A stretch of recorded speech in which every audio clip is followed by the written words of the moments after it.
Bonjour à tous, c'est Baptiste, j'espère que vous avez passé un bon week-end de Pâques. On se retrouve tout de suite pour un nouveau récap des actualités Made in France de la semaine dernière. Et on débute tout de suite avec la marque de lingerie indiscrète qui a annoncé l'arrêt de ses activités à la fin du mois, après 13 années de galère où elle aura connu par exemple un redressement judiciaire, le suicide de son ex-président ou un cambriolage. La vie de la marque indiscrète n'aura pas été un long fleuve tranquille.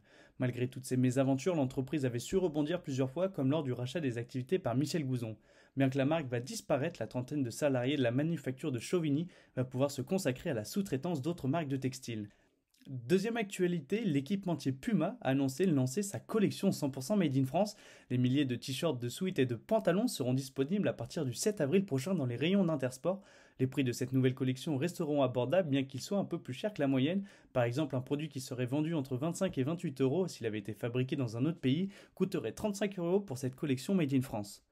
Et enfin, la ville de Lyon a annoncé vouloir habiller ses agents avec des vêtements made in France. Ce projet intervient un mois seulement après la polémique qu'avait connue la ville au sujet des doudounes fabriquées au Bangladesh alors qu'une usine fabriquait le même type de vêtements à quelques kilomètres de la ville.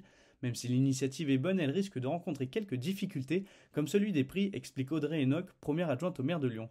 Et pour la première fois depuis le lancement de nos récaps des actus de la semaine, la totalité de nos sujets sont à retrouver sur notre page magazine. Et voilà, c'est tout pour moi. On se retrouve très vite la semaine prochaine pour un nouveau récap des actus Made in France de la semaine.